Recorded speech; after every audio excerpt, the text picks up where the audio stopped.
So a man was at a New Year's Eve party.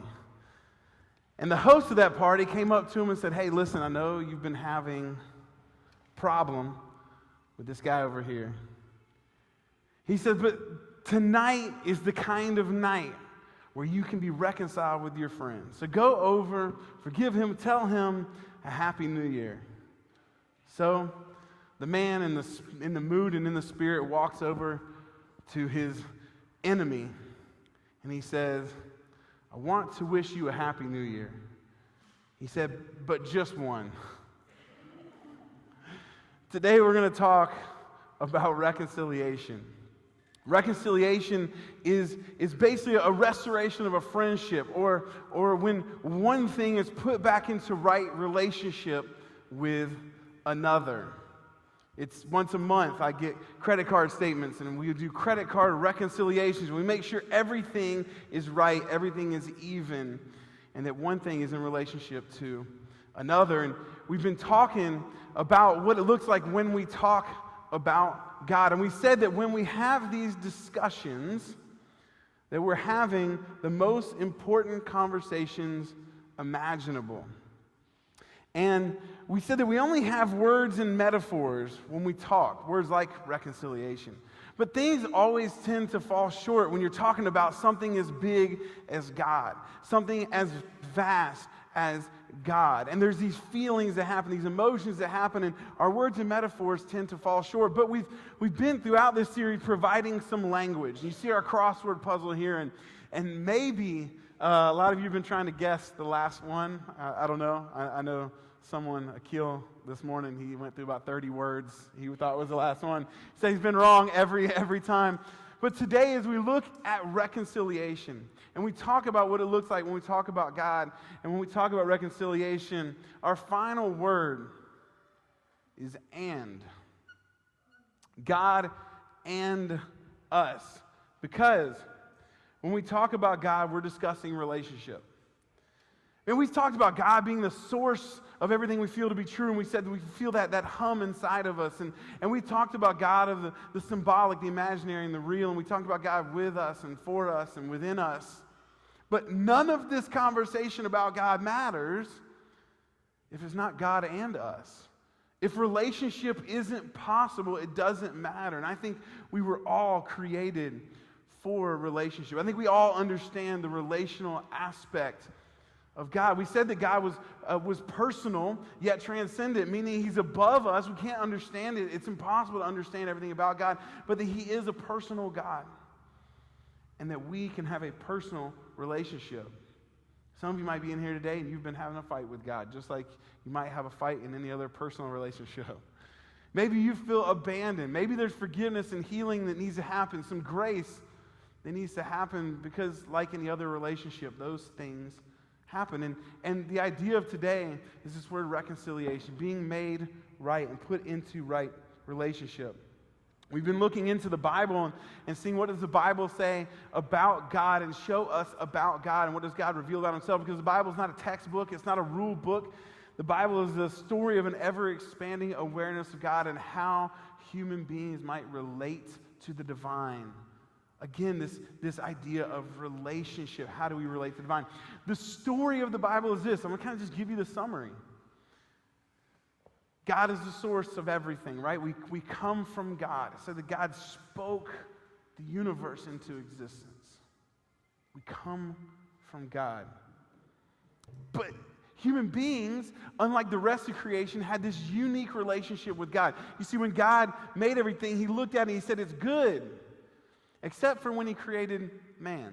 He said, it's missing something. So then He created woman, and then it was very good, right? Am I right, ladies? Come on, where you at, ladies? You're like, yeah, we know. But human beings had this special relationship to God.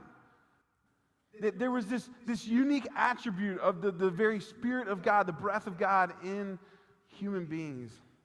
But human beings, despite this special relationship, this unique relationship to God, we blew it. And sometimes, maybe if you're a church person, you hear the story of Adam and Eve, you're like, man, I would have done so much better. But if we look at ourselves and we're honest, we probably wouldn't have, right? And we see that that this thing called sin passed to everybody. It's basically this thing that separates us from God. It's we missed the mark. He's perfect. He's the target. He's the bullseye, and we missed the mark. And this relationship was broken between God and humans. And for hundreds and thousands of years, we see that there was this religious law and practice, that if people had faith in this religious law and practice that God set up, that they could be made right with God. But God said, this isn't forever. I'm going to do something different. I'm going to change the game. And I'm going to send somebody that does that. And so we talked about that Jesus came onto the scene and that he was God with us. And we see in the Bible that Jesus had this life that was unique. And we see that he had this death that had this purpose behind it. But we see that he didn't stay dead and that he rose from the dead. And for centuries, when Christians, people who followed Jesus, didn't have the Bible, what they had was this assurance and this belief that Jesus died, but he didn't stay dead. And they just decided we're going to give our lives to the guy who beat death. And he didn't just beat death for himself, he beat death for us. And we see that this is the way that human beings are made right with God, is while there was this sacrificial system, God said, I'm going to send a perfect, flawless sacrifice in Jesus, my son. And that when he is sacrificed and he raises again, sin is beat, death is beaten. And you have this opportunity now as humans to be back in right relationship with God. There's nothing we could do on our own to be in right relationship with God. God bridged the gap. And so then the rest of the Bible, after the Gospels, is what we see what happened after Jesus rose from the dead and after he gave a mission and a vision to his disciples, and he sent them out to share this message of reconciliation with God. And actually, next week, we're going to start a series called Who Are We? And we're going to talk about the vision and mission and values of Downtown Faith and why we think being downtown and why we think what we're going to do for God is best and is helpful and is necessary. I'm really, really excited about that. And so we're going to look today at one of these people that decided to go out and kind of start churches just like this and share the message of reconciliation, that human beings, guess what? You can now be back in right relationship with God through Jesus. And as I do this, I'm not really going to share a whole lot of my own original ideas about this, because I think that the author of this letter, and he writes to this church that was in this place called Corinth.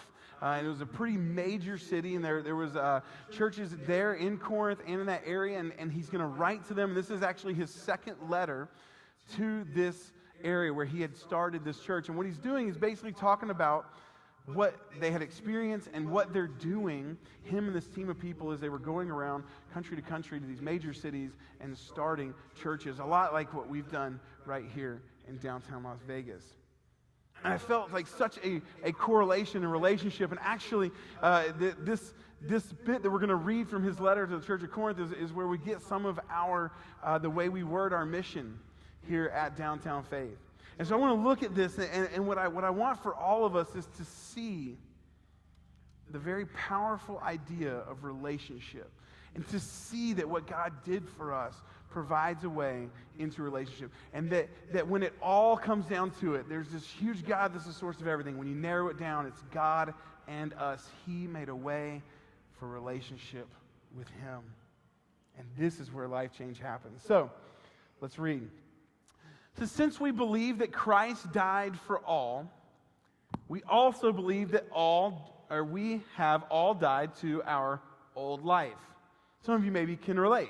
You've had that spiritual death in and of yourself, that you were this way and there was this changeover through Jesus and you have a new life, and you've died to your old life. He died for everyone. Everyone. It's a very key word there. Everyone. So that those who receive his new life will no longer live for themselves. Instead, they will live for Christ, who died and was raised for them. So we have stopped evaluating others from a human point of view. So I love this changeover. He's like, so me and this group here, we don't look at people from a human point of view. We look at them spiritually. It's not this physical human flesh, this material that we're looking at. We look at them spiritually, that there's a spiritual need in every person. He says, at one time we thought of Christ merely from a human point of view. How differently we know him now. This means that anyone who belongs to Christ has become a new person. The old life is gone. A new life has begun. So we see that through Jesus, belonging to Jesus, receiving the gift that is from God, leads to a new life.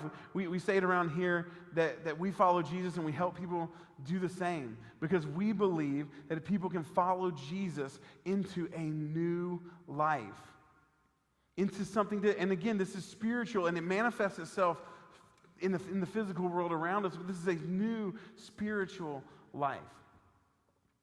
It says, into all of this is a gift from God who brought us back to himself through Christ. And God has given us this task of reconciling people to him. So he's like, hey, this is what we're doing. What we're doing is God did this through Jesus. He brought us back to himself. So we're going around and we are participating in that. We are helping people come back into a relationship with God. Reconciliation. For God was in Christ reconciling the world to himself. That's a big mission.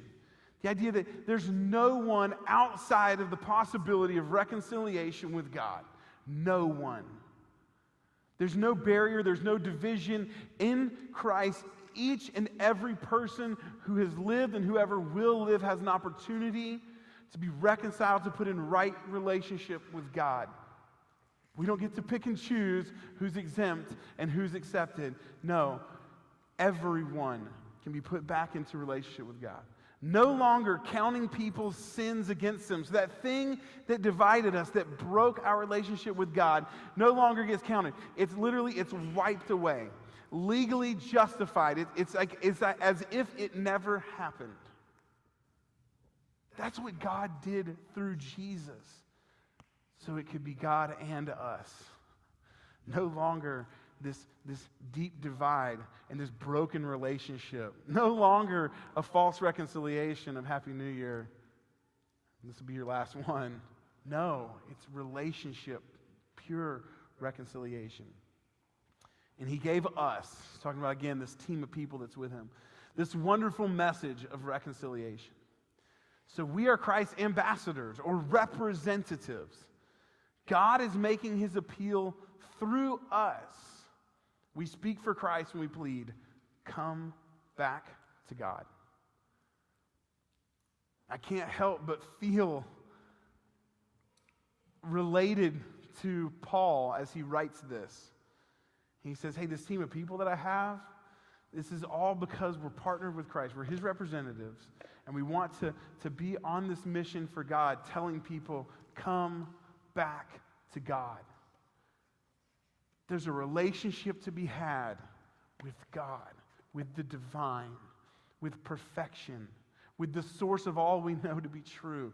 There's a relationship that is possible. And he says, we're partners in that message. Come back to God. That would be my message to you today. Come back to God. Relationship is possible. Reconciliation has already been taken care of. And I would say that if you're in here today and you feel like you're in right relationship with God, join me in that message. Join Downtown Faith in the message of come back to God, the message that we want to share in downtown Las Vegas. I would say if maybe you had a relationship with God and you no longer have a relationship with God, or you feel this divide, you feel this broken relationship, like in so many other relationships, I would say come back to God. He loves you. He's for you. He's with you. He's within you. And maybe you've never had a relationship with God. Maybe your relationship's never been made right with God. I would say come back to God. Come to God today. Reconciliation is possible. It says, for God made Christ, who never sinned, to be the offering for our sin, this final, last sacrifice so that we could be made right with God through Christ. It's been taken care of on your behalf. He says, as God's partners, we beg you not to accept this marvelous gift of God's kindness and then ignore it. I would beg of the same thing. Don't ignore the call to come back to God and be in relationship with God. He says, for God says, and he's actually, this quote right here is actually from an Old Testament prophet that many people would have thought was for that immediate time. He's like, no, this was actually a message for all time, for all people. At just the right time, I heard you. On the day of salvation, I helped you.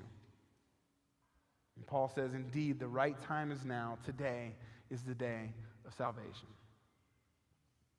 Indeed, today is the day of salvation.